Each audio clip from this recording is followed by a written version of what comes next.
Ladies and gentlemen, you are tuned into the famous Duenas podcast. This episode is a dialogue about doula work and taking control of the birth.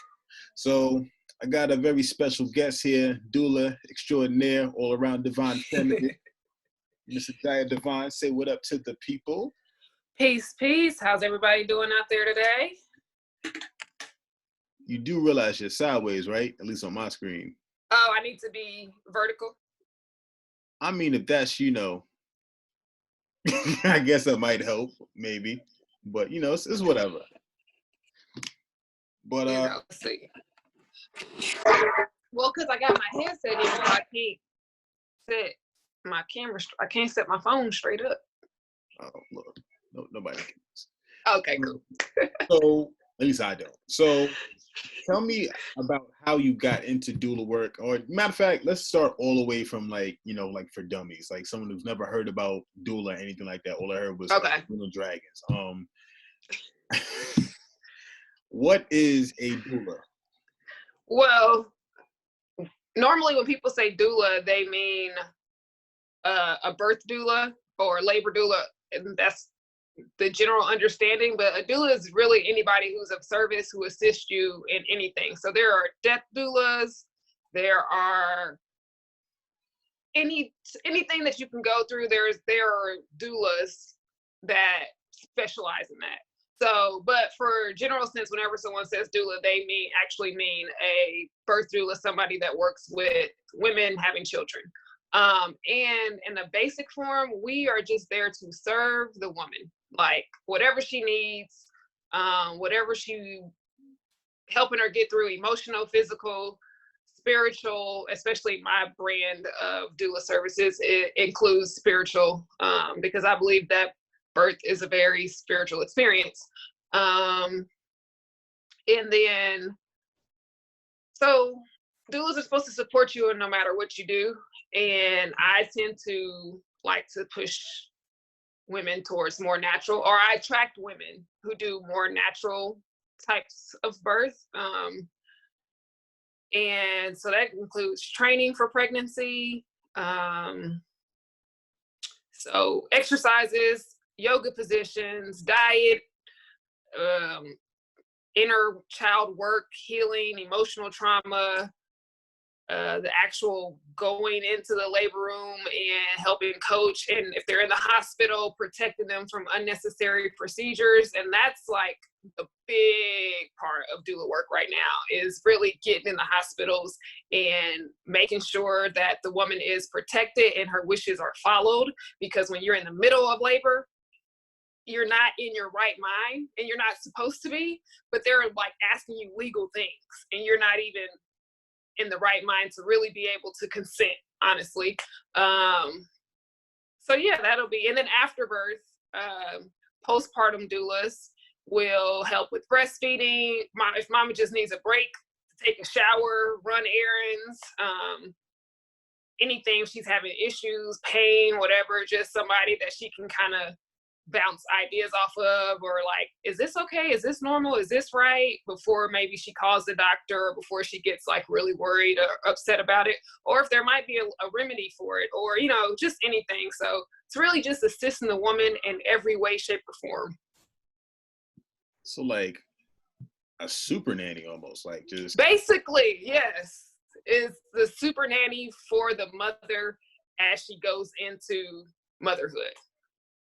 Wow, that is fantastic. I just actually came up with this thought that came to my mind, because I was talking to my shorty about this thing that we're trying to this episode that we're doing right now. Mm-hmm. And is there a difference between a midwife and a doula? Yes. So midwives are medically trained, like they go through actual medical training to do basically everything that would be done in a hospital for everything. Like as a doula, I'm not allowed to be medical in any shape or form. I can, if a woman wants to have her own baby, this is where the legal stuff comes. If the woman wants to have her own baby at home, I can accompany her. I can assist her in that. but I'm not allowed to say, I'm going to deliver your baby. That is a midwife who has insurance, training, licensing, and all of that to be able to back, like, so if something is wrong with the baby when the baby's born, the midwife actually has the training and the instruments to do it. Like, they travel with the AED, they travel with all the necessary equipment, like, to do emergency type of things. So they are more medically trained, and they can actually act as medical professionals to say, oh, you need to do this, you don't need to do this, and and all that stuff. Doula is just an assistant that has a lot of experience. So some people will start off as doulas and become midwives, but doulas are not licensed medical professionals through, like, the state. So. Wow, I'm glad I asked that question. That's a big difference. It's a huge difference. It is a huge difference. Dang, that's like, I don't want to say like an official relationship or friends with benefits, but kind of. Yeah. I was like, that's kind of what it is. It's like, we can't give medical advice. We're just like making suggestions from our experience. It's like when you have like the granny that's seen many deliveries, so she kind of knows how this stuff goes, but she's not medically actually trained. Right. That's basically what the doula is. It's like, we've been through enough. We did a little bit of training. We got the research. And a lot of the stuff that doulas learn, you can honestly find on the internet, like, as general information. But it is once doulas actually start going through births and helping women, you start to see patterns and you start to learn, okay, yeah, that's what that means. That's what this means. This is how you can help this one. You just gain experience more as a doula to be able to recognize certain signs and do certain things, but you're still not a medical person. Like, so the midwife that I used, they are now about $8,000, usually not covered by insurance, to have a midwife come to your home, do all your prenatal care. Like, they do like blood work, all of that stuff. Like, it's just like you're going to the doctor, but you're not.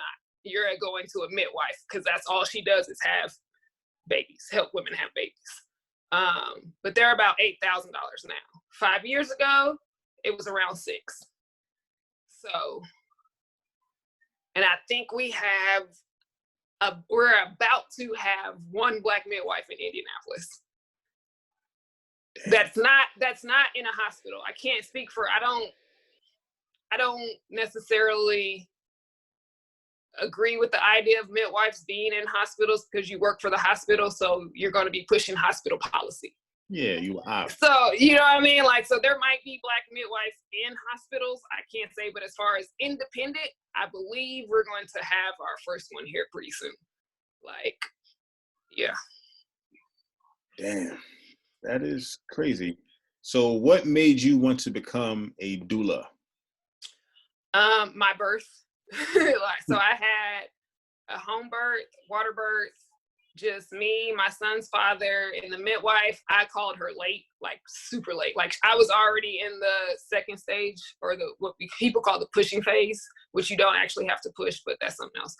I was in that stage when she got there. So like, I was literally having my baby when she walked into the house. Like, and it was just so peaceful. Like, it was just like, I was walking around completely unprepared. So he had to still go get the list of things that we were supposed to have. So I sent him out to Lowe's and I'm at home, trying to get stuff together. Like, oh, this shit is really happening. Like, there is going to be a baby by the end of today. Okay. And I got to play music. I got to eat. Like, you don't get to eat once you go to the hospital. And if you're in labor for 24 hours and you haven't ate, what kind of energy and power do you have to actually have a baby? No. Then they wonder why they end up having to cut it out of people, because she's exhausted. She can't, her body's just like, I need fuel. So you get to eat, listen to music. Like, me and him was like clowning half the time, because he would just laugh every time I fell to the floor with a contraction. And like, because it would just be like, I'd be in the middle of a sentence, I'm like, hold on. And I just like drop down to my knees, go through the contraction, and I pop back up. And he was like, this is freaky. Like, this is some weird. And I just, like, he, because most people have this idea of in the hospital, it's just like pain, and there's no like, And it's not like that at home, especially if you're comfortable and you're able to walk around.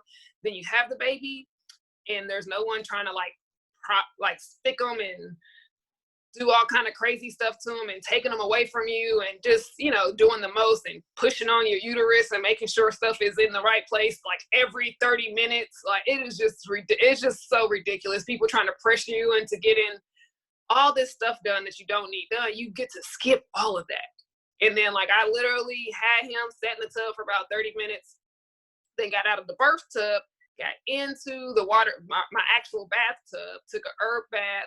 They brought him to me. He took the herb bath with me. We got up. His daddy held him. I went in the room. She did do like a little check. It's not like check for tears. And she does check. You know, they do check the uterus to make sure everything seems to be going back. But it's just once. In the hospital, they do it like every half an hour. And it hurts. And then I got my baby back. And we went to sleep in our own bed. And that was it. That was my experience. And I was like, this is wonderful. And before that, I had to go in with my sister when she had a C-section because like that morning, her husband had to have an emergency, his wisdom teeth pulled. So he was literally like, he couldn't even drive him to the hospital. Yeah, they and he was like in the waiting room, like, I can't. And I was like, yeah. I guess it's on me. Like, I guess I need to go in here. And I was traumatized. Like, I was completely traumatized by everything that happened. My nephew was screaming bloody murder. He hadn't even been held yet. My sister is like halfway out of her mind crying because she's like, the baby's crying. And she's like, and I'm like, and they're just passing him around doing all this stuff. And I was like, can I just hold him first? Like, can somebody comfort him or do something? He's just literally screaming like he's pulling his hair out. And that's like his first 5 minutes on earth. And I was like, no. Like, this is not okay. And then my cousin, she had her son, but it was just like she would be getting into like the flow of like getting into the contractions, and then like somebody would come in and be like, you need an epidural? We can do this, we can do, and I'm like, just leave her alone. And they want to bring in students to like watch you and like look at, and I'm like, this is bullshit. Like, no. And so I was like, yes, I want to help people not do this. And like the lady from Dallas, the doula from Dallas, who I got my certification through, I was scrolling on Instagram, it just popped up like the day before she was starting a new training. And I was like, it's a sign. And I just pressed play and was gone from there. Yeah, because that sounds crazy. I mean, I saw the I guess the video that they show you in biology class. Some people like they couldn't see it. I was just like, you just see the head pop of the cooch, like whoop. They don't show you all the crazy stuff, like, you know, all of that, and it's just crazy. Yeah. It sounds like how, like, you know, back in the day before the pop-up blocker and like, you know, a bunch of different ads show up. That's like how it is. And I'm pretty sure the person that comes up to you, each service that they offer has a price tag to it. Yes. All of it. If you get induced, there's a price tag. Like if you take whatever, there's a I forget the name of it. There is a medication that they can give you that's supposed to like help you relax and like help you take a nap, and it's supposed to like speed things up, but it's not Pitocin, so it's not induction. Mm-hmm. And I was like, they just do the most. Like they're just always just trying to do something extra. Like they're literally salesmen, like pop-up ads. Because my last birth, we waited to her contractions were 3 minutes apart, 1 minute long for an hour. That means you're pretty close to giving birth before we went to the hospital. So they took a while to get her room. She's in like the waiting room going through the most. And they're like, is she in? And they thought she was being dramatic because she was just there maybe like 6 hours ago and she was only like a centimeter, but like she was on her shit. Like she was listening, she was submitting to the contractions. So she was like dilating quickly. So they were like, oh, well, yeah, she was just here. I'm sure that's just a lot. And I was like, okay. So they get her back there. They test her like, oh my gosh, she's already 8 centimeters dilated. Get her into the room. They get her to the room. By the time they get her back there, she's 9 centimeters dilated. By the time they let her mom and his mom back, she's ready to start pushing. And when they first get her back there, they were like, does she want an epidural? bitch, why? Why? Like that, my mind was blown. And they were like, well, then they were saying, oh, we can break her waters. That's what they said. We can break her waters to speed it up. I was like, it's speeding just fine. That doesn't even make sense. It's like, they're just really like, I was like, it's like she literally just did another centimeter by the time y'all got her from the exam room to the labor room. So why do we need to speed it up? And they still ended up breaking her water. Because they just can't help themselves. Like, they literally cannot help themselves. Like, the doctor was like, oh, there's his head. And he's coming out, and you can see the sac. And she just, like, popped it. And I'm like, they can come out in the sac. Like, that's okay, too. You know what I mean? Like, why are you doing extra stuff for no reason? And it's just, I really hate hospital births, but I know that's where we're needed the most. Because of the mortality rate, because they just be doing stuff because they're like, oh, you want to get induced and speed it up? And they're like, no, if you get induced, that increases your chance of having to have a cesarean. And it's going to make it hurt a lot more. And then you're probably going to want an epidural because your contractions are going to be a lot worse when you're induced. And then if you have an epidural, that's also going to increase your chances of having a C-section. And it's going to put your baby in distress. So... And I hear they get a cut. They get like an extra little bonus for the C-section. Now, part of my ignorance in being a male, but I'm not exactly sure what epidural is. So epidural is like a spinal tap. They basically numb you from the waist down. Now, imagine being numb from the waist down, trying to push a baby out of your vagina. Kind of like what even sense does that make? Like... Well, I don't have a vagina, but I'm gonna just say it's like taking a dump from the front. We'll just go with that. Okay. Well, yeah, imagine trying to boo-boo you can't feel your butt. Like, you can't feel what's going on down there. Yeah, that's crazy. So, I was explaining an epidural. Gotcha. To a man without a vagina. Understood. I was like, okay, what an interesting place to jump in on. Yes, it's wild. But I really didn't know. I just know while somebody, one of my people I used to work with, her name was spelled wrong. It was like a very common name, and it was like spelled wrong. And it was because she had to sign a birth certificate, with the epidural. Yeah, she wasn't thinking right. Yeah, and people was like, it's spelled one way, but if you say her name how it's spelled, she'll go off. And I'm like, but it's what you want me to do. That's what it looked like. So, yeah, I just wanted to, I could have looked it up, but I just figured I'd ask. Yeah, that's the least misogynistic thing I could do. So, I do have a list of questions, but because my shorty's looking to have a natural birth. Well, I guess I'm going to have one too, right? That's kind of how that goes. Ain't nobody pregnant though. I was just about to ask. She just wants to be. Hey, but that's the best way for women to be prepared is to already be prepared before you actually get pregnant, so you know what you're getting into. Like, stay ready, you got to get ready. Yes. So, but before I get to the list of questions, I mean, just the whole concept of a woman being on her back giving birth and going against gravity sounds crazy to me. It sounds painful. It sounds painful. I actually saw my mother give birth to my sister when I was younger. So yeah, that was wild. It's not, and it makes the space smaller that they have to come out. So it doesn't even make sense to even do it that way. Like once you know how stuff works, you realize the stuff they do in the hospital doesn't even make sense. Like, nobody is actually using any critical thinking. Oh no, not at all. It's all backwards. It's all backwards. Like, and no woman really will naturally lay on her back to give birth. Like, if they'll naturally move, the midwife that actually delivered, that was there when I had my son, she waited the last minute to go to the hospital to have her baby, because the first time they like literally strapped her to the bed.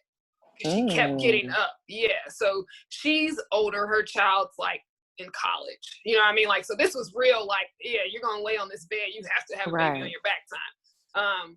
And she was like, they literally like strapped her to the bed. So she was like, this time I was just going to wait to the last minute. She was like I was in the wheelchair getting pushed to the room and he was coming out. And she was like, and they still made me lay on my back for the last couple of pushes to get him out. And she was, so she was like, so that's what got her into becoming a midwife. She was like, that felt like torture. You know what I mean? She was like, I felt like they were torturing me because my body was saying, get up and do, and they would not and let they me. weren't letting her. They were not letting her. And I was like, that's so sad. And this was a white lady. Like, so it's not even like, it's across the board. Like, Black maternal health is bad, but it's across it's women, the board. period. It's women, period. Like, it's bad. And I'm pretty sure, considering that they make the birth experience so unpleasant, that could probably add to, you know, the whole postpartum thing, the resenting. Oh, absolutely. Oh, absolutely. And not to, it's equivalent to, or it could go into the same category as like a sexual abuse. Because having children, that's a sexual experience because you're using your sexual organs. So it's so someone is going against your will and what you naturally want to do and what your body wants to do. It's like a violation. And then if you get cut or snipped down there and you just, no one was listening to you and all this stuff, you that's a violation and you feel violated. And then you have to take that. And that's a part of the birth experience with your child. So when you see your child, it takes you back to that violation, to all of that, to that experience. So like now you got these mixed emotions when you're looking at this child. Not every woman, but you know what I mean? Like that was a part of it. And so yes, it can add to the postpartum. Like, yes. I agree with that. And it's unconscious, like she said. It's not that you're trying to look at your child and be like, oh my God, I can't stand him. The whole experience is intertwined. It's connected. And I can't even imagine people who have to get snipped and then sewn down there. And they make it seem like it's such a natural part of the birthing experience. And it doesn't have to be. It doesn't have to be. And some women never recover like sexually. Like they still have problems. It doesn't feel the same. They lose, like when you're cutting through tissue and all, like they lose feeling down there. People with epidurals, sometimes they still have like numb spots, or they still have back pain for years and years and years later. So like, like of course, like you're gonna have it's too much bad mixed in with what's supposed to be this like great, beautiful, non-traumatizing event, or at least traumatizing in a good way. Like, I guess there's good trauma too, but like we don't think of it as trauma. You know what I mean? It's still a traumatic event, but it's so positive. But this be, oh Lord, like I'd be sad. Yes, be, like, and then you have sad. so many young girls who just have an aversion to having children because of all the horror stories they hear. And of course, you know, some people just don't want to have children, and that's totally fine. But you have women that are like, oh my God, I don't want to risk my life to bring life into this world. It shouldn't be all that. It shouldn't be all that. It is not a life risking thing. Like it's just a simple thing that's supposed to happen and life goes on. Like it's just like, actually was I was watching this show, and I don't even watch like doctor shows like that because you know I'm fake woke or whatever. And it was something where like this woman, like I guess the doctor's wife was pregnant or something like that, and he's like, and I need to get her to a hospital, whatever. And it's just like, look, man, we've been on Earth for how long? Do you think like before doctors, like how do you think people had birth? Exactly. They're literally brand new to this equation. Like, they're like, what is it? Like, I think is it 40s or something? Like, it was mostly, and this is the thing, it was Black women who was delivering all the babies, but always, because it wasn't something that they wanted to do. It wasn't just like, oh, go have a baby and da-da-da-da, and that's like, nanny, you know what I mean? Like the little, I don't want to say Aunt your mama, but that's, you know what I mean? Like that's the, like that was yes. the thing. Like that was their, that the was mammy, the like time. that was the mammy, if you want to say that's what she did. Like, and she wasn't taught and qualified or any of that. It's just, it you just see came enough natural. baby. Yeah, you have a baby and you see enough babies be born. It's a pretty simple thing. Like we just got to get out the way. Like Like, baby's coming. Just like how, you know, when babies, they know how to, for the most part, like do things, or like animals when they're first born, like within minutes they just instinctively know what to do. No. Oh yeah, that's it. They that's just figure so it out. My mom has been. Oh, sorry. Go ahead. Go ahead. No, go ahead. I've been talking a lot, so go ahead. You're good, girl. My mom has been. My younger sister actually has 2 children already. I do want children, but later on. But my mom has been watching her grandchildren, not lately, and she's just amazed at rewatching and relearning how babies just figure things out. I think she's about 1.5 right now, and she's just trying to climb on chairs to reach things. She's building things, and that's, like you said, that's just what children do naturally. They just want to figure things out. They don't need to be told. It just comes. It's second nature to them. And that's one of the main things that I loved about my midwives was like, they taught me to do, like, just trust your body. Like, you're going to know what to do. Like, do you want to sit? Like, do you want to sit down? Do you want, like, she was just like, whatever you need to do. Like, and when she came in, I was kind of like, halfway, I don't know, I was doing something weird in the tub, but like I was just like, I don't know what I'm doing, am I pushing, I don't know, this is weird.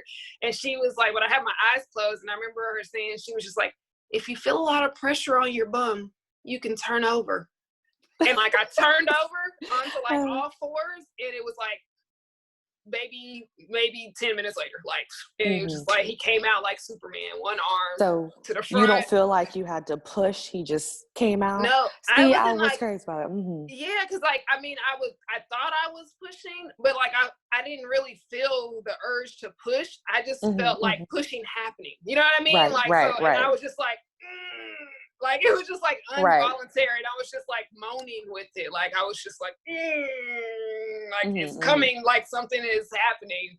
And the first push, like the first thing that made me like, oh, I think I'm supposed to push, or this is different, it literally like brought me up out of the tub. Like I was sitting there going through contractions, like I was riding the waves. I was like, okay, I can do this. Like, okay, let's go.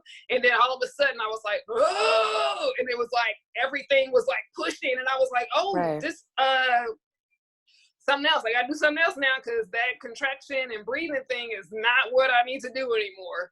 And like, and I had been so peaceful that it scared his dad, because the midwife wasn't there yet. She was like still a couple minutes away.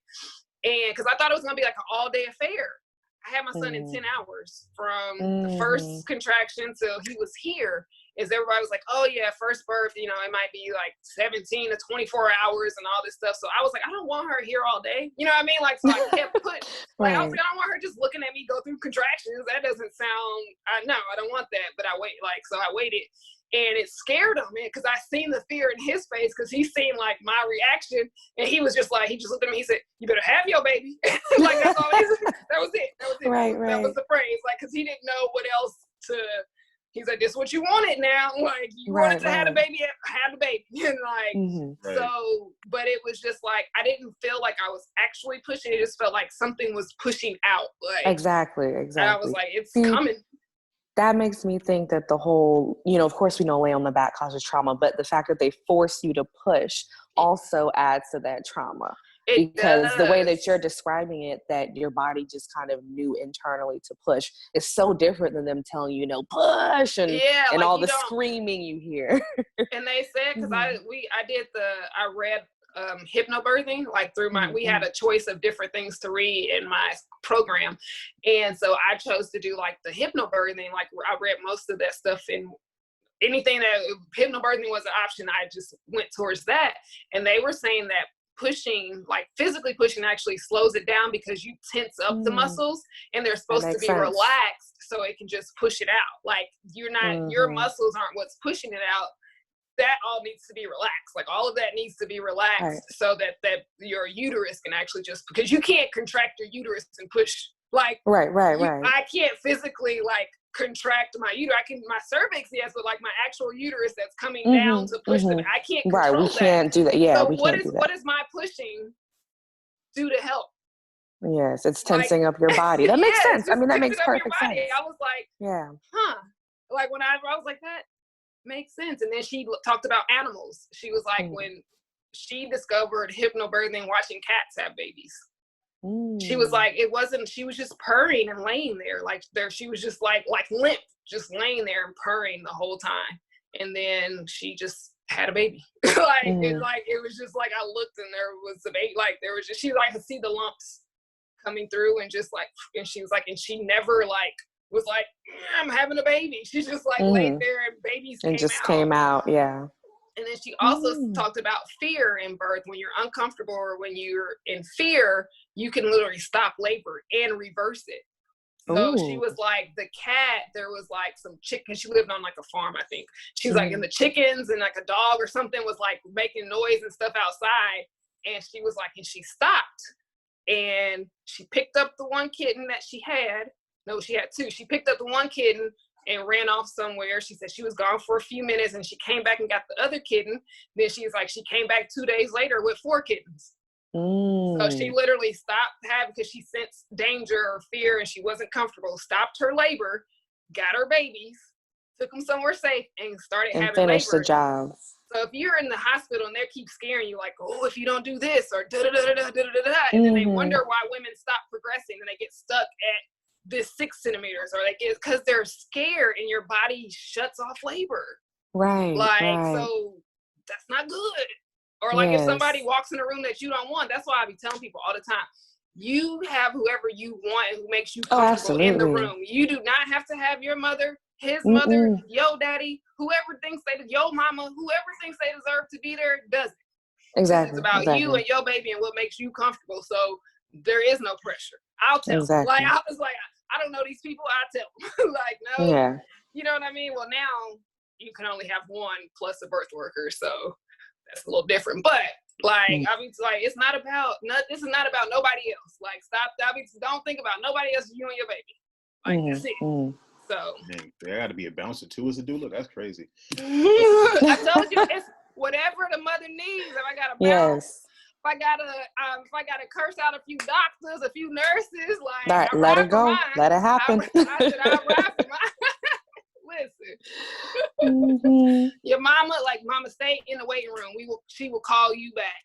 I can't believe. Yes, we'll believe it. Believe it because it's happening.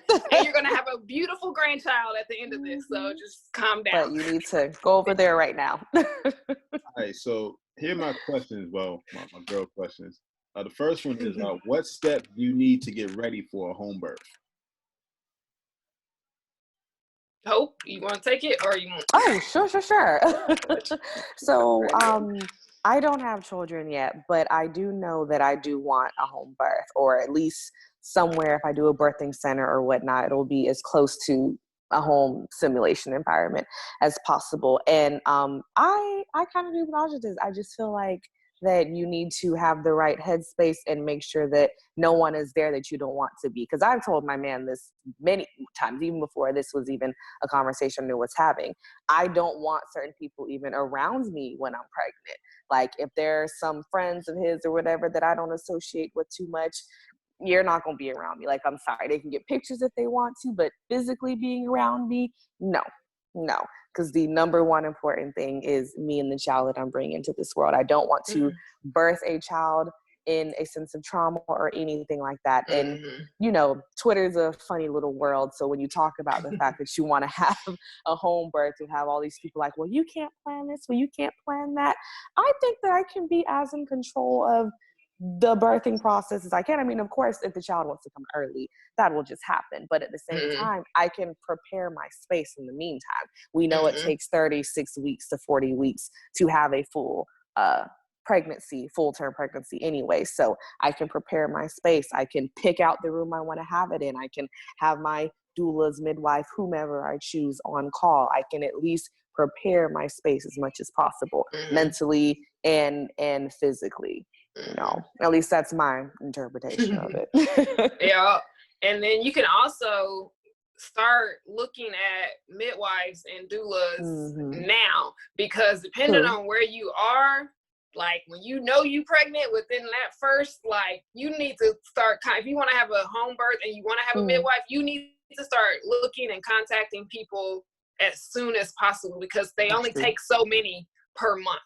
That's true. So if they're booked for your date, then they're just booked for your date. And like I said, and there's a lot of women who are moving towards natural birth and home birth right now. So they are booking up super fast. Like and if you're in a bigger city, you got a little better chance of having more. Like we only have one birth center in Indianapolis, and we're not even a small city. You know what I mean? Like I think we're like 12th maybe or somewhere in there. Like we're not.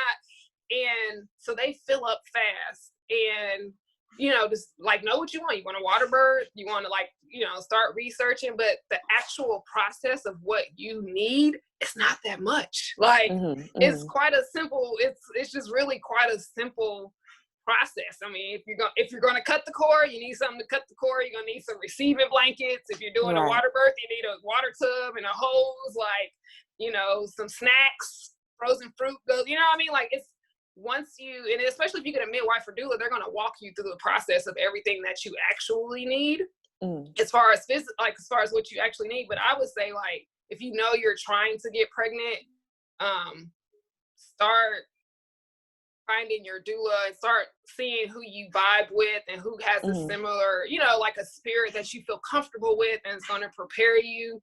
But another great thing is like start a yoga practice.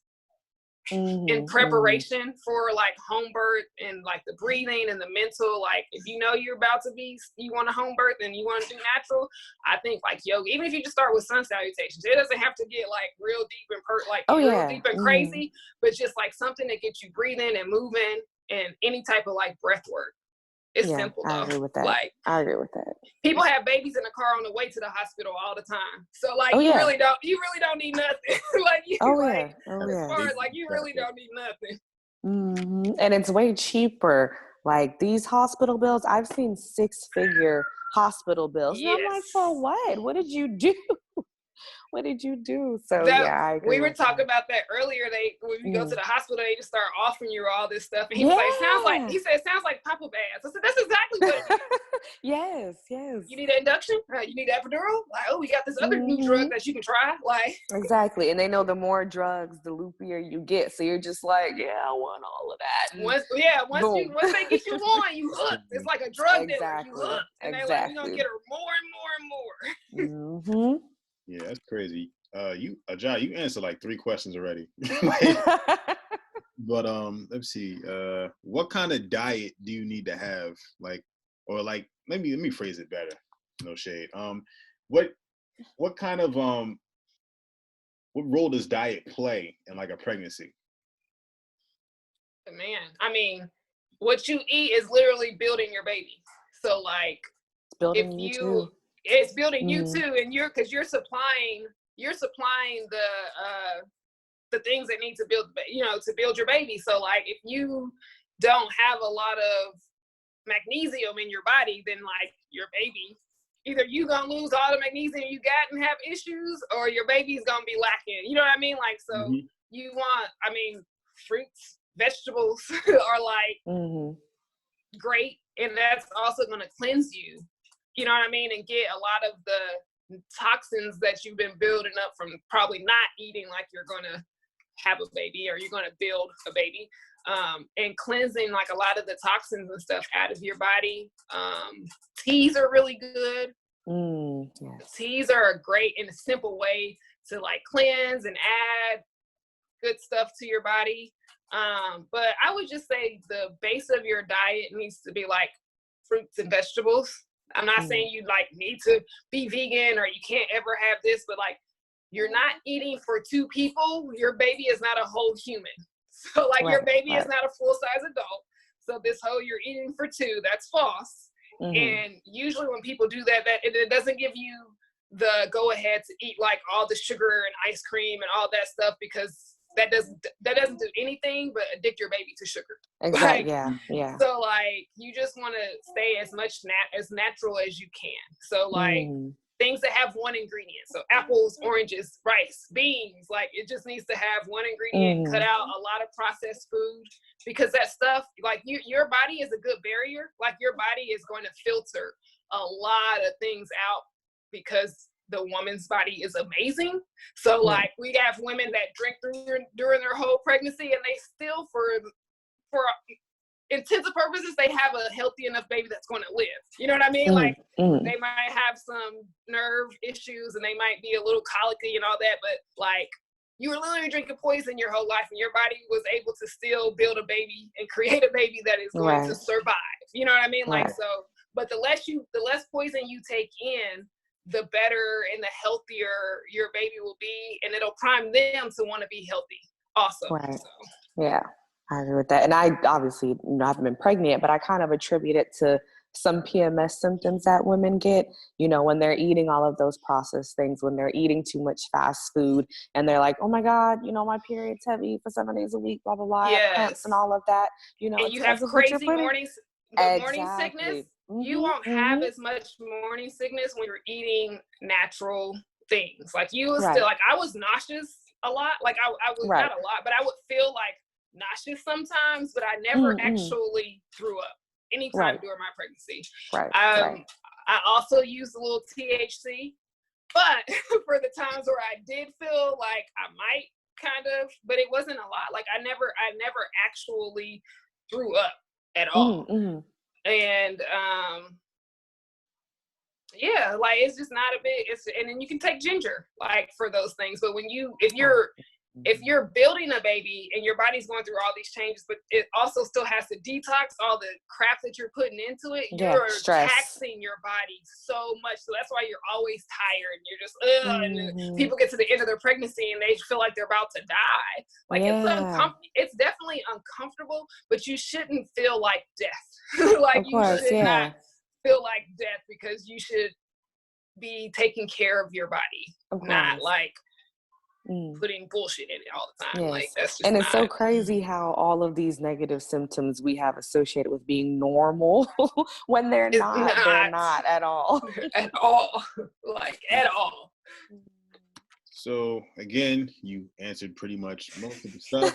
But last question here is what do you do to help produce milk? Oh man. Eat. Like, I did not realize how much you literally had to eat to produce breast milk. Like, thinking that you, like, when people be talking about you eating for 2 when you're, like, pregnant, no, the real eating starts when you're breastfeeding. I was like, what? I was just like, I don't feel like I'm making enough milk. And she was like, you're not eating it. Like, every time I went into the, after they saw him, like, after I had him, they came to the house twice, and then I went there for one of my his follow-up appointment, and they were just always feeding me. Like, she was like, eat something, like eat something. Like, you need to be eating every 2 hours to make sure you are creating, and it wasn't like full meals, but like but something, just something. She was like, get you a cup of nuts, get you like date bars, get you like every couple of hours, like in between your meals, you need to be eating in order to produce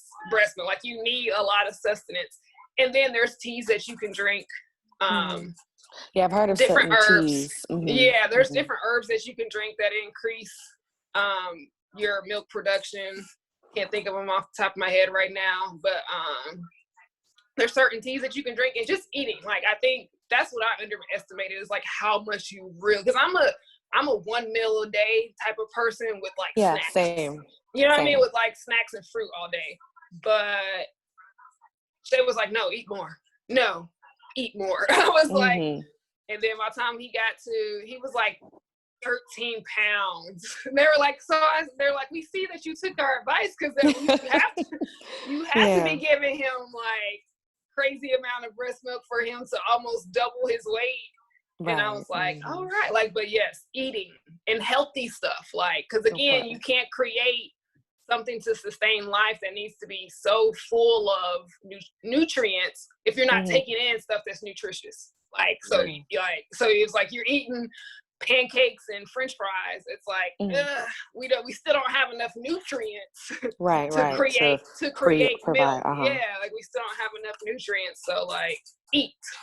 Yeah. Like that is, man. And stress levels will decrease your milk production. So yeah, I figure that makes sense. don't stress. Like it's not. That means I can't be an asshole. No. No.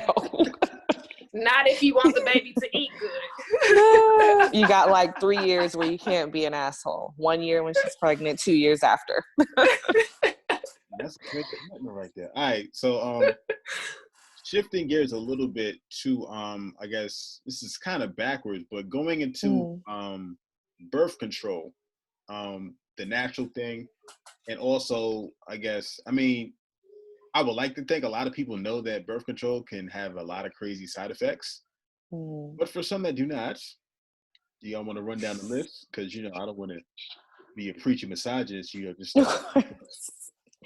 one of the interesting recent side effects I've actually been looking up in regards to birth control is thyroid malfunction.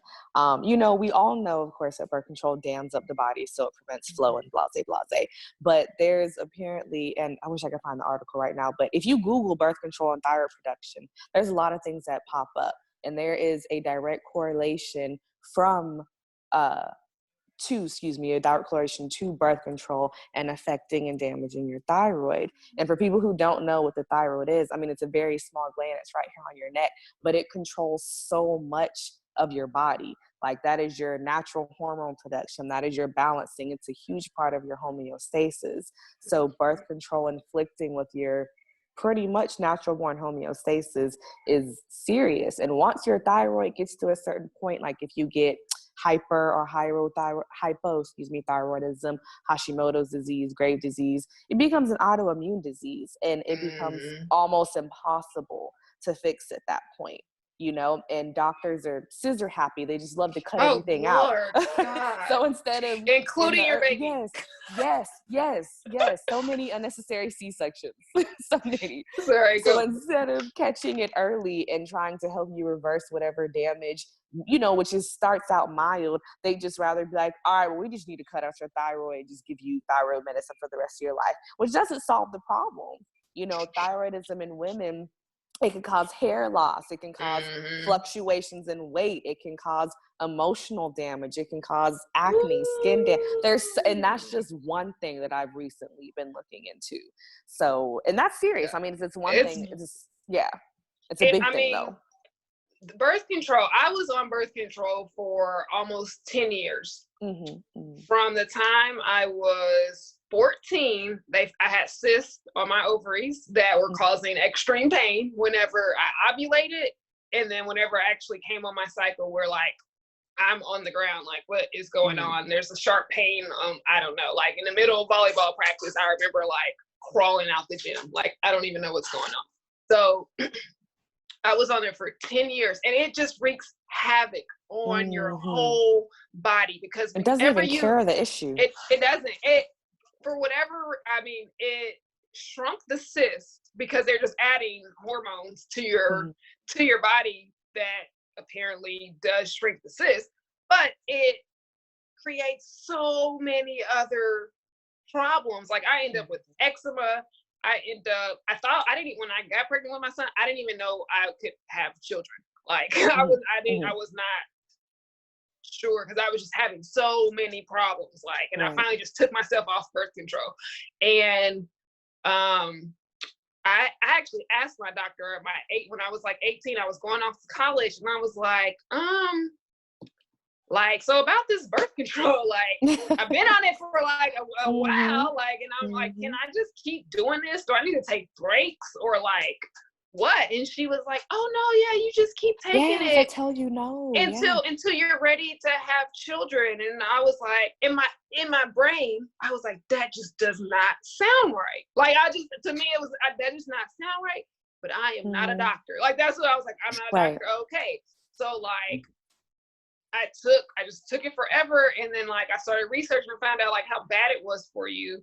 And I came off of it. And then my body went like crash. Like, oh my goodness. I just had so many issues. It was ridiculous. And they say like, and if you take birth control, I think the threshold is like 10 years, your likelihood of developing cancer increases. A lot. Like a lot.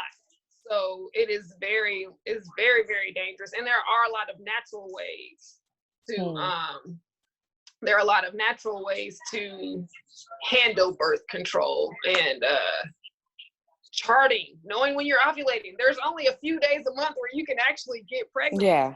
So if you know when that is, just don't have sex during that time. Like if you can't take and to be safe, if you can't take a week out of a month to be like, we're gonna take this break off because I don't want a chance getting pregnant, like you probably need to not have sex because you're not even responsible enough to have a child. Like if you can't take a week off to keep to skip these consequences,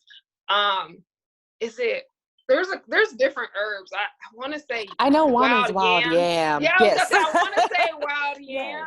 Yes. And then Queen's after the fact, Anne's lace, I think is another one. Yeah, Queen that's Anne's, another one.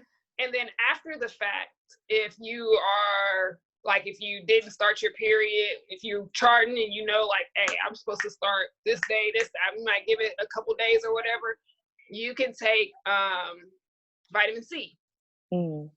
There's people that say, oh, that I did it twice. You know what I mean? Like, and you can also, if you know you've had unprotected sex, you can start taking vitamin C right then to encourage your period, so it don't even, you know what I mean? It just increases your I can never say it. Me neither, but I know the word. I can spell it, but I cannot say it. And that just doesn't really it encourages the lining to release. Like, so you may or may not be pregnant, but it encourages the lining to go ahead and release. And then there's Don Quai and Blue Cohosh are other ones, and parsley. You can make parsley tea. I've heard of women actually just putting parsley up there to help encourage your period to start. I mean, but this is like within the first week of, you're like, hey, you got to be on it. Yeah, you got to be on it. So you got to know when you're supposed to be on, but you got to be on it. So there's just so many better ways to deal with it that are not going to affect your long-term health in any way. So oh yeah, my experience with birth control wasn't quite as long. I started in about college, 18, 19. And I started on, because, they love pushing birth control on us, of course, as well. So they had this wonderful women's health department at our school. It's actually really large. It was like a little mini hospital, honestly. It was actually quite large. And I started on like, listen. And I don't remember the names of all the pills because I got some generic ones and it is really irrelevant. But they always gave me like a micro dose estrogen pill. My body like rejected the pill over and over again. I would just throw up. I would still take it because I'm like, this is what I'm supposed to do. Like you said, they're doctors, so they know better than me. So, but my body rejected it every time. I was so sick. I remember being at work one time and literally having to run to the bathroom to throw up every 5 minutes. I had to get sent home. And I did take myself off of those pills every time. And then I saw Depo and I was like, you know what, this seems convenient. Let me try this. So when I did this internship in California, I got the first shot when I was there. That was like terrible. It was terrible. And I actually did a thread on this, but I researched Depo because I was watching Law and Order. Yeah, I think it was Law and Order. And they briefly mentioned Depo-Provera for chemical castration. And I was like, what? What? So long story short, Depo was originally a chemical castration drug used for male sex offenders. It wasn't a birth control. It was originally a chemical castration drug that they remarketed to be a birth control for women. So red flag number one to anybody who's hearing this and is about to get on Depo. That is like the worst thing ever. And my experience was say that again. So the Home Depot shot is a bad idea? Listen, it's terrible. I bled for TMI, but I bled for a month straight. Like, it was so concerning. I was like, And seeing that, of course, causes stress and paranoia to the body. So I'm sitting here like, yo, what's going on? The doctor's like, oh, that's normal. It'll go away. It'll lighten up. It did not lighten up. It did not go away. It was like the heaviest day for 30 days. And when I first looked up Depo, every doctor was like, you can't take it more than 3 years. Then when after like the 2.5 year, when I was going or about to make the appointment for my other shot, I asked the doctor the same thing. And she was like, no, I don't know where you got that from. You can take it forever. And I was like, man, listen.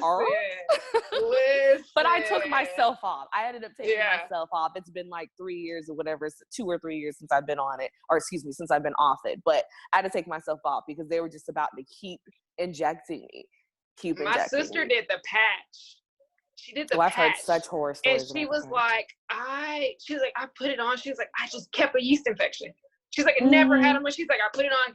She's like, I took it off and I went away. So I went to the doctor. I told him, and he was like, no, you're crazy. That's not causing that. And it was like, they love telling you that. They love telling you that. She said, put it back on. 2 days later, yeast infection. She was like, no, I'm not doing it. Like, I'm not doing it. And she told the doctor, this is when she was married. Like, this is when she was married. She was like, he's like, well, what are you going to do for birth control? She was like, oh, we're just going to chart. And you know what I mean? Like, and just know when I ovulate. Pull out game. And he said, he was like, well, you know what they call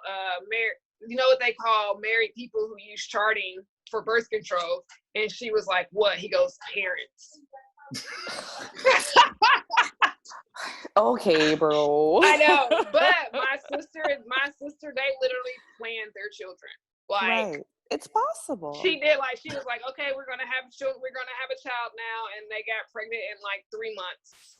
Like, pregnant. Second one, same thing. Like, it's literally charting is so simple, and there's so many apps out there now. There's like just it's everywhere now. Like. Yeah, so, they discourage you from getting to know your own body, and it's so backwards when you really sit and think about it. It's bad. It's super bad. So let's say there's a young lady listening, or an older lady, whatever. Let's not discriminate. And they're currently taking some sort of birth control or whatever, and they want to get off, but they're not sure like the process of like how their body's gonna like recover and like get back to normal. Like, I don't know. I mean, I ain't got the answer, but no. It's gonna be a process. It's gonna be your body has to, like how she was saying earlier about filtering out the toxins when you're pregnant or whatnot. It's gonna be similar to that. And the degree as to what your body has to recover really depends on your body and what you took and how long you took it for. Like for me, I honestly, even though it's been 2 to 3 years, I honestly feel like my body is just stabilizing from the Depo just because of the intensity of the drug, and especially learning that it was a chemical castration drug is just wild to me. So it just depends, but you're gonna have to go through a recovery period. Like it just comes with the territory. And it's going to be an extreme detox. Like, it's going to be an extreme detox. So I would couple it with a diet change. Yeah, absolutely. And look into like some gentle cleansing teas and stuff that's going to help your body detox so that the symptoms aren't extreme. Because my symptoms were extreme. And my diet wasn't crazy bad, but I was still eating a little sugar. Like I wasn't, there was no red meat, but you know what I mean? Like I wasn't eating a crazy amount of fruits and vegetables, and I wasn't doing like any tea, like any cleansing, type of things. But my stuff was extreme. Like it was freaking, I think I spotted for like 3 or 4 months. I got eczema all over my legs, because it's coming out. It's coming out everywhere. I think what I would identify as like shingles. Like my body was just like, oh Lord, like get it out. Like it's not here. Like my body went into like full, like just get this shit out like now. And so it's gonna be extreme. But I was on birth control for almost 10 years. So if it's been like a year or two, you probably you'll be all right. But if it's been like, for me, it was almost a decade. Be ready for some, like, really prepare yourself and really take it seriously. But if it's been a couple years, just come off of it, you know, and you can always eat better. And you can always say cleansing teas. Those are always going to be good for you no matter what, even if you weren't on birth control. But I would definitely do some things that are going to help your body cleanse to help offset what's going to happen. So and it does depend on the time and the type of birth control, because even though I wasn't on Depo very long, like I had these emotional roller coasters when I was on them. And an herb that really helps if you want to take some Doula, I feel like Burdock Root really helped me because it's a general blood cleanser. And I still take it. I need to start taking it again. I got someone that I know who makes some on Instagram. I can send you the information. I'm gonna need you to text me all these herbs you're talking about. Will do. We got you. I'm gonna put us in a group text description and all that. So if you've been on birth control long enough to get a pension, you're in a world of hurt if you're gonna go there, right? Oh my goodness. Yes, you're going to have some. It's going to be intense, most likely. Like most likely, it's going to be intense. And the thing about it is that I was like, at this time, I was a professional athlete when I came off. So I was still in like great physical shape too. So like, I know that for me probably helped with detoxing. You know what I mean? Like just from the sweating and the constant work, you know what I mean? Like, right. I can't imagine if you've been living get you an exercise routine. Oh yeah, been living like a sedentary life and you're coming off of it. Like, it's gonna be a life change that you're gonna want to do, and I think it's to be something that you should commit to, because you have been doing so much damage to your body that and you be gentle with yourself. It is going to be a process. You're not going to feel better immediatdon't. I went to the doctor when I was spotting, because I went to the OB/GYN when I was spotting, and I was like, listen, lady, like I don't even like doctors, but I've been spotting for forever. I came off the birth control. Look at my legs. Do you see my legs? Like it looked like a road map all over my legs, just going crazy. And she was like, well, we could just always put you back on birth control. That's not the solution. You know, get out of my vagina. You know what? You already broke your privileges, man. Yes. Shouldn't even came here. Damn it. You did absolutely nothing for me. But she was like, well, you look healthy besides the spotting. Well, the spotting is, you know what? Give me my pants. Okay. Give me my copay back. Like. I was doing better with Google. I was better off on Google than coming in this damn office. So yeah, but be patient. Yeah, it's definitely a big thing. Definitely a big thing.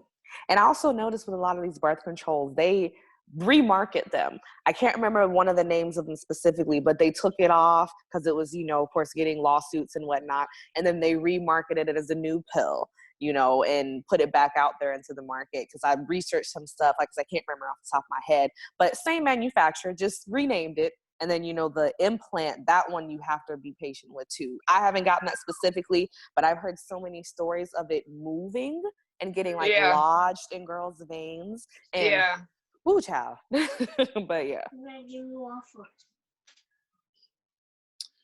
Wow. All right.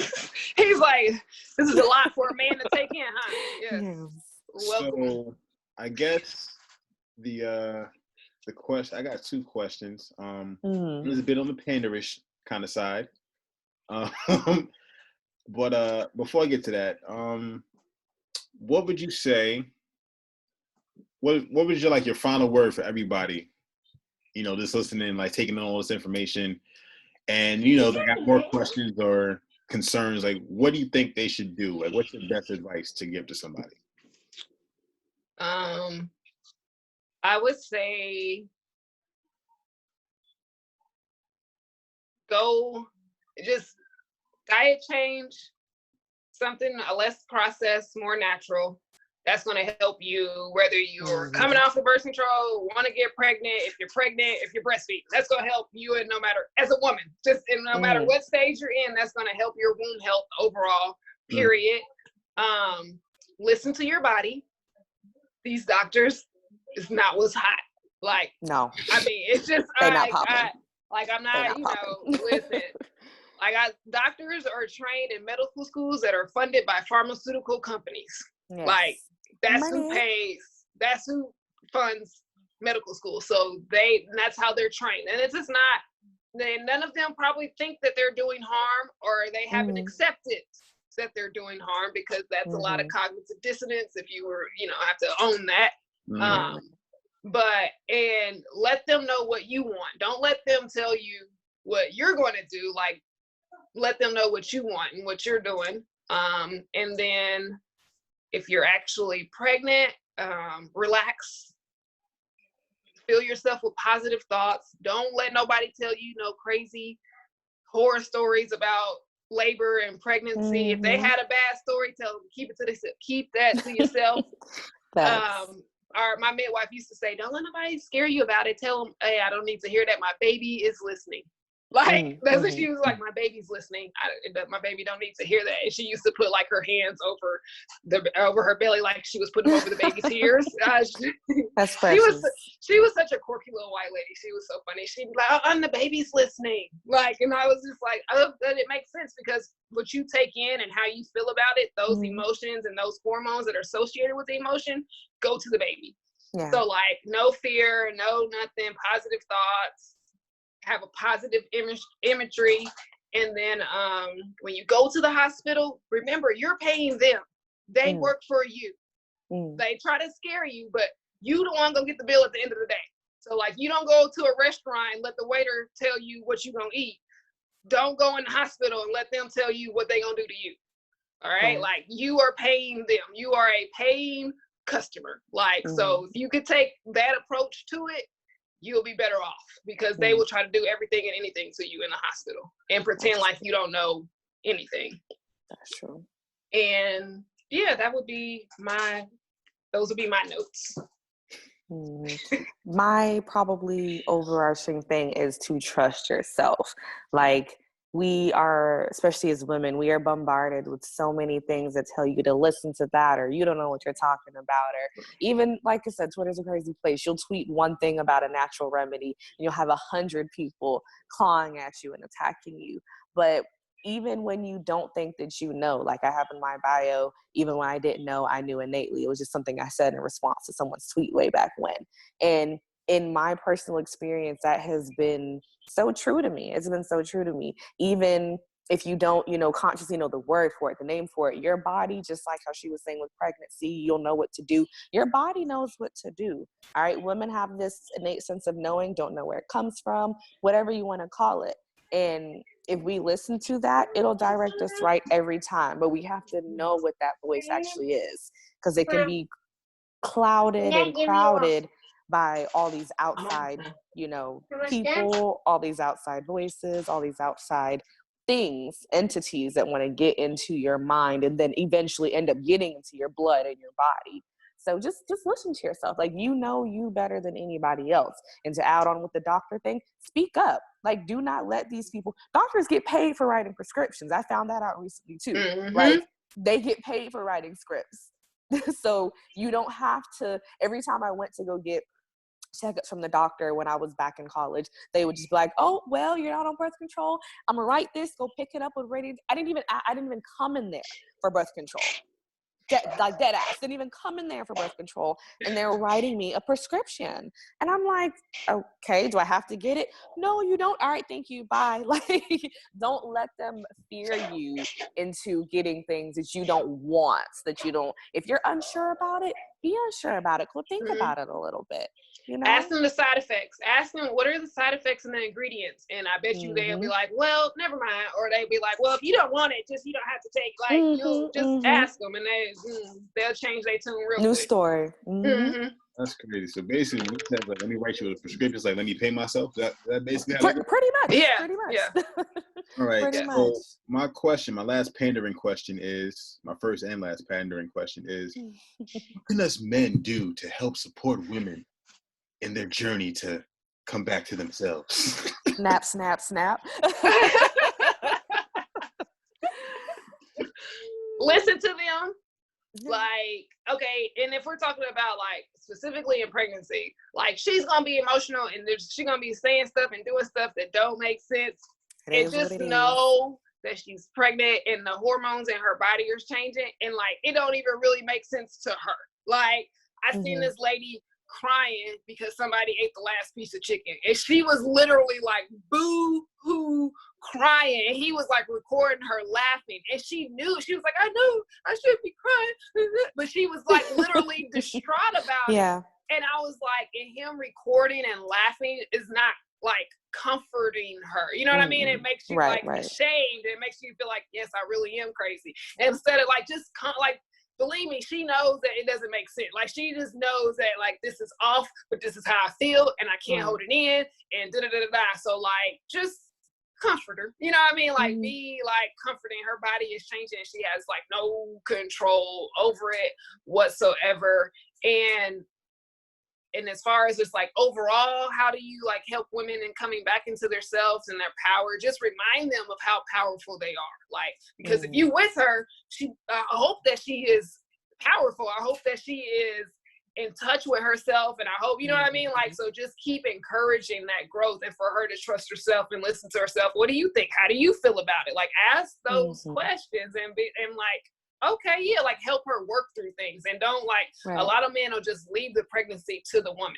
You know what I mean? Like, research with her, like, cause she gonna need somebody to bounce the ideas off of, you know, like, so sit there and read, it's your baby too. Like, you know what I mean? Like, and I do offer a daddy doula training if men want to like know what they can do. Cause that's what in my training, or when I'm doing, I try to get the man to do as much stuff during the labor as he can and that he's comfortable with, because I'm trying to facilitate intimacy with them and their family. Exactly. So like, I'm not, if he's comfortable doing the massage or putting the pressure on her back, I'd rather him do it than me. You know what I mean? Like, cause I'm trying, this is a family that we're building here. So like, the more intimate the experience is between them, the better it is for their family going forward. You know what I mean? Like, so like, there, and hell, you can just look up doula stuff, you know what I mean? Like, oh, so you do that? Okay, I can do that, you know what I mean? Or what position she needs to be in, like, I can hold her up like that, I can help her squat, like, be involved. Like, don't be like, a lot of men are just so like, when it comes to anything with the woman's body, they're just like frozen, and they're like, I don't know what to do, I don't want to say anything wrong, you know what I mean? Like, just be open to it, don't be grossed out by it. I mean, if you are, like, okay, but but like, just, you know, just really be present with her and encourage her and let her know that she's powerful and all that good stuff, because she's more powerful, you're more powerful, and she's gonna put that power into your child. So like, yeah, and I agree with that, especially with the listening, and also make her learn with her, be willing, because we all have things to unlearn, okay? Be willing to learn with her. And for me, you know, I can't speak on the pregnancy aspect, but I can definitely speak on the birth control aspect. You know, a lot of us just go based off what we hear doctors hear, okay? It just is what it is. We don't know any better until we know better, all right? So with me and like my man, for example, you know, he just recommended birth control because that's just what we were growing up taught to do, you know, get on it. But when I was finally vocal, and I was like, my body doesn't feel right on this. Like, I don't know how to explain it. I'm especially when I was taking the pill, and I explained to y'all how I just was throwing up all the time. And then on Depo, I was just like, I don't like this. Like, I got to take myself off of it. And he was okay with it. He was like, you know what? It's your body. Like, I can't tell you what to do about it. I'll just be here to listen through the process. And then we learn together the bad effects. We learn together the things that, you know, can happen to the body and damage the body in the process. So listening and being open to learning with her, and I'm sure that applies to pregnancy as well. You know, yes, cook for her too. Cook for, like, cater to her a little bit when she's pregnant. Like, baby, sit down. I'm like, his dad cooked like one meal for me, and he never cooked. And he made like lentils and kale.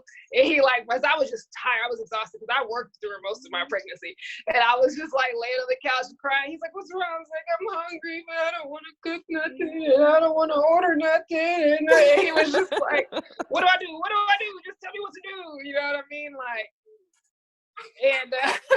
and so, like, yeah, cater to her a little bit. Like, she's making a baby. Remember, she's actually creating a child inside of her. Like, just, you know, like, show her you appreciate that work that her body is putting in. All right. Real quick before we go, I forgot one of the first forms of birth control that I remember. Besides, was rubbers. Ah, yes. Yes. Man, we don't even think about condoms no more. There's something after that. Yeah. Nah. Like, That's so they're nice. so bad. They're so bad for your body. Everybody's body. They're bad for everybody. The man and the woman. Latex the man is gross. and the woman. It's so bad. If you read the ingredients and the side effects of condoms, you'll be like, oh, no. Yeah, okay. Like, and those aren't discussed as much, but I mean, just think about the film on the inside. You guys, the smell of nah. Yeah, it overpowers the other joint. Yeah. Can live a foul or not? Yes. Yeah. So I mean, like, it just Google it. Google what's in them, the side effects of it, all of that. I mean, a lot of the issues that women have with their womb and stuff, you can link back to condoms. Like a lot of that stuff, like some of the side effects like mirror STDs. Like, so you thinking you done contracted an STD, and that's just a side effect from using condoms. Now you out here cursing and mad at somebody, and that ain't even what happened. Like, right. Just Google it. So basically what you're saying is it's called Trojan for a reason. Words mean things. That man, Rose. Whoa. Drop the mic on that one. All right, so if people want to find you, where can they find you? I am Ajaya Divine, AJAYADIVINE on all platforms, Facebook, Twitter, Instagram, and www.ajayadivine.com. And my podcast, Infinite Beings Unite, on Spotify and Anchor. Yes. I'm not quite as accomplished yet. I'm getting there. But right now, you can find me on Twitter and Instagram at Hope You Smile, HOPEYOU, Smile, SMILE. And you can find me where you found me at. It's a point. Facts. And I just realized that, Ajay, you're right side up now. Like, I just noticed that. I don't even know. It did that. My battery said low battery, and I pushed close, and then it just flipped right. I don't even know. I don't know. Won't she do it? Thanks again. No problem. Bye.